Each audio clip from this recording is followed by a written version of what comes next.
Welcome to another edition of Yorkshire Kris Weekly.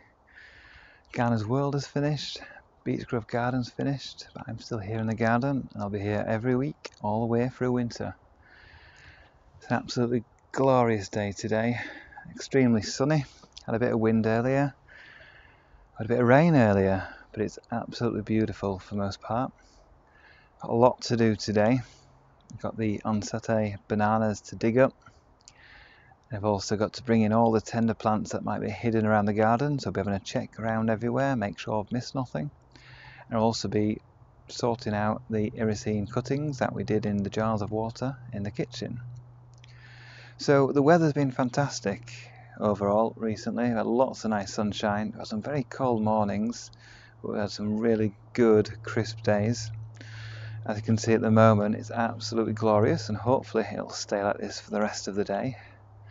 And although it's getting cold, it's not absolutely freezing yet, so I'm not concerned about wrapping tree ferns or the Musabaju bananas up. It's still early for that. Got a couple of cold days this weekend, and then next week it's getting a bit milder again, so no frosts. In fact, we've had no frost here on Saturday night or Friday night. We might get one Sunday night, but it's nothing that damaging. I'm not going to bother getting the Aeoniums fully in yet because they can cope with down to freezing for a short while, so I'll be fine till next week or the week after. Right, let's do some jobs in the garden.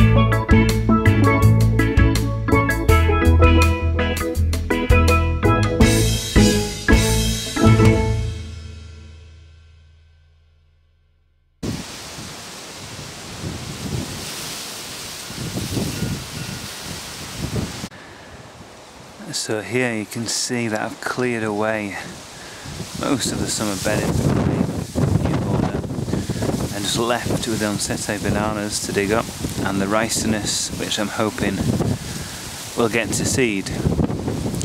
And today's the day I'm going to dig up the Ensetes bananas. Now a lot of these are the youngest of the propagation did a couple of years ago of the Haniba bananas, so they're not that big at the base, so a lot of these I will actually pot up and keep growing over winter, but the largest ones will be completely dried off and stored in the loft.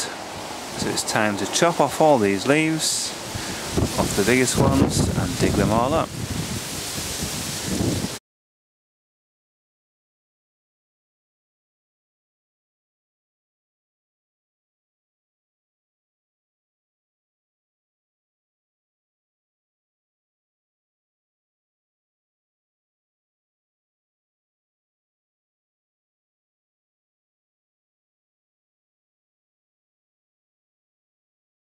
So now I've cut all the leaves off, and the reason I do that is to stop too much transpiration when I've dug these up, drying out the plants too much for the ones that I'm actually going to pot up, and also because some of these have still got a lot of bugs on. Some have got red spider mite, some are completely clean but some are not, so that's removing most of the red spider mite from the ones that have it.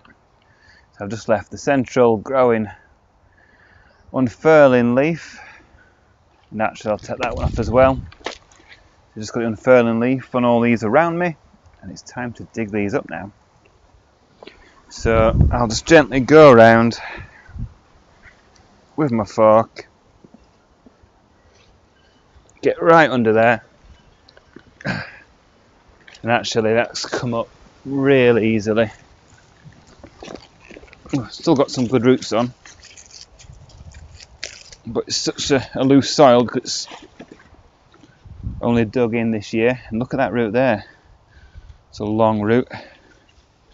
But I'll get rid of most of this soil, and as this is a very small one, if you remember what I said last time, if I can't get my hands around it and it's big enough to dry store, if I can, which I can easily on this one, then it's probably too small to dry store, or it'll struggle in spring. So I'm going to keep this one growing over winter. So I'll remove most of the soil and keep the closest roots. I'll use my secateurs just to snip back these big fleshy roots. It's got quite a compact root ball there. And then this I'll pot up and I'll keep growing over winter. So in a house or a heated greenhouse, somewhere warm, it's not going to drop below 10 degrees, and that will allow this to grow. And it won't really need much watering, definitely nothing to begin with. I'll wait for it to be completely dry before I start watering this, because it'll hardly need anything over winter, because too much moisture and it will start to rot even at 10 degrees. So that'll be potted up, and the bigger ones, which I'll show you soon, they will be dry stored and put into the loft. So I'll carry on digging these up. So here I've trimmed back all the roots on these Ensetes bananas, and here I've got my mix of just garden centre bought compost from grow bags and loads of horticultural grit, but you could use perlite ideally.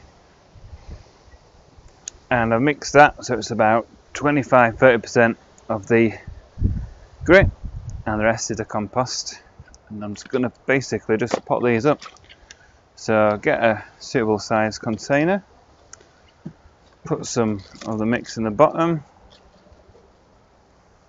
pick your banana, put it in there, make sure it fits, and that pretty much does. Stand it straight and then just pot around with the mixture. Give that a shake, firm it round the roots as best you can. And I will give this an initial water once I've got it into the greenhouse or the house. Just a little bit, just to settle the roots. Because I want to get the roots growing a little bit and then ticking over winter when it gets colder. So that's one done. Got another about 25 to go. Now here's one of the larger Ensete bananas. It's much bigger than my hands to get all the way around the trunk. So this can be dry stored. In fact, this one was dry stored last year. I've got off all the leaves and I'll turn this upside down, resting against a wall in the garage for about a week. Then it will be placed in the loft with a dusting of sulphur over the cut edges of the roots and the leaf bases, and it'll be left there all winter. No soil on it. I'll wash all this off with the hose pipe, what's remaining, and then it'll all be completely dried off, stay in the loft until next spring. That's all you need to do. Don't need to worry about anything else. As long as it's completely frost free and ideally about 10 degrees or so, then it'll be fine. So that's 20 or so Ensete bananas potted up and put into the greenhouse. Now they've had quite a shock from being dug up from the garden, roots cut back, leaves cut back. So like I said, I'll give them one initial watering, and I'm going to whack up the thermostat to 15 degrees for a couple of weeks just to really get the plant settled in and some roots starting to grow. Ideally these would have gone into the house where it's a lot warmer, but I don't have that option this year. And we'll get them settled in. So these are mainly Ensete Haniba bananas and a couple of Montbéliardii bananas as well. And the Morellii I will put into the loft after drying off.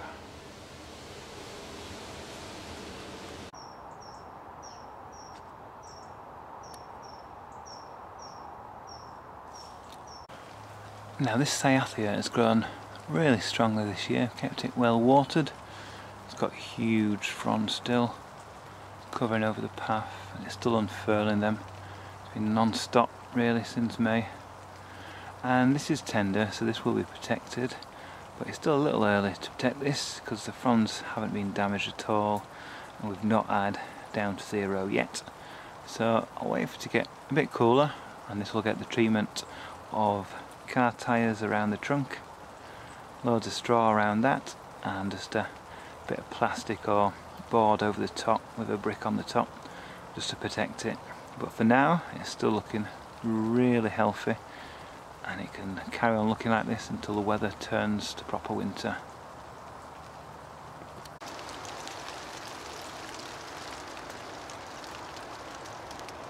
Now these seleniums I have propagated each year by cuttings at this time of year, but I don't have the space this year in the greenhouse at this time of year, so I'm going to let these just die outside. They can be taken as cuttings, as I've shown in previous years. They can also be easily grown from seed as well in spring, so I may grow these from seed next year. But this is the last. These plants will probably stay looking good because we're probably going to get a frost tonight. Now the Irisenes have been absolutely fantastic this year. Some with absolutely monstrous leaves, and on this one here it's still flowering. As you can see, those little pale creamy flowers at the base. And I really want seeds of these, and the seeds will form once the flowers obviously finish flowering. Unfortunately, on the biggest plant, this one with the huge leaves, it's probably not going to get to seed size. But on this one over here, you can see loads of nice spiky seed pods here, and I'll give them as long as possible to dry out, and then I will start collecting the seeds for sowing next year. And as mentioned previously, this Attai Black, which I thought was Thai Black banana, which I grew from seed, has been pathetic in its growth for the last 4 years, and I'm going to let this one take its chances outside.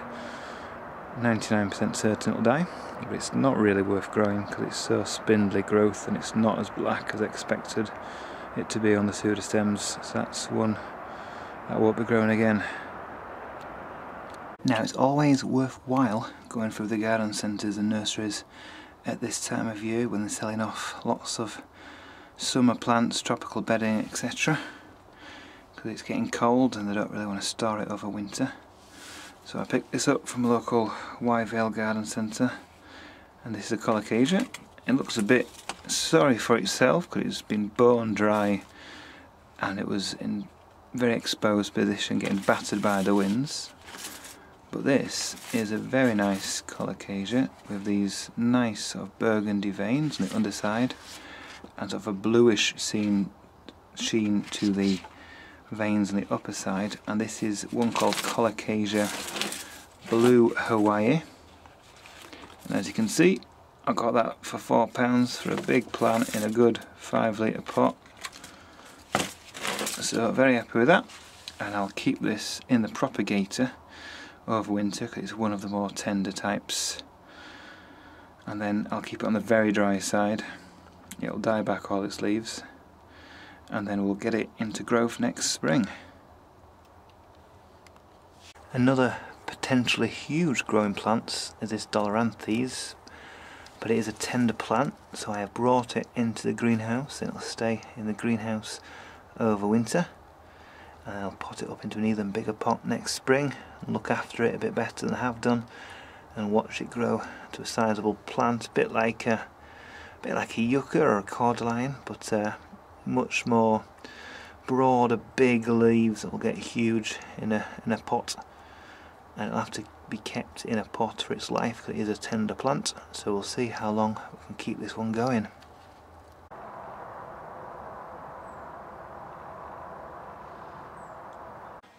And now you can see these Irisene cuttings have started to grow new leaves several places, and it's got absolutely masses and masses of healthier roots in here.